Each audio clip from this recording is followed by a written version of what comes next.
caqabadaha iyo dhibaatooyinku waa waxa nolosheena qaabeynaya oo micno u yeelaya. nolosheena haddaysan dhibaatooyin iyo caqabad iyo challenges aysan lahayn ma jiran isbeddel nololeed oo inagu aan hiigsan karno.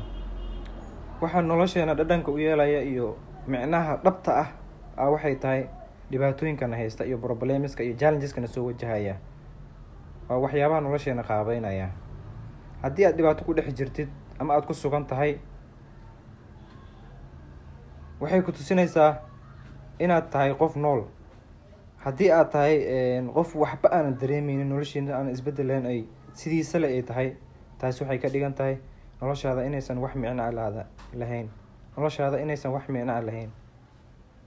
nolosha waxa dhadhanka u yeelaya, qiimahan u yeelaya waxay tahay dhibaatooyinka iyo caqabadaha ina soo wajahaya.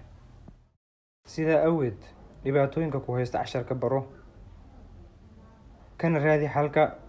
dhibaato walba waxay wadataa xalkeeda, laakiinse inaga ayaanan fahmeynin inta badan. dhibaato hadday inagu dhacdo, waxaan aaminaynaa xalka meelo kale ayaan xal ka raadinaa, laakiin taasi xaqiiqda maahan.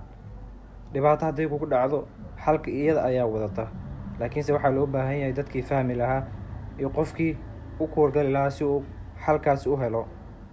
laakiinse inteena badan waxaan sameynaa, dhibaataba hadday inala kulanto, xalka meelo kale ayaan ka raadinaa, laakiinse dhibaatada ku haysata iyadaaba fursad xalkeedana wadata, laakiinse adiga faham.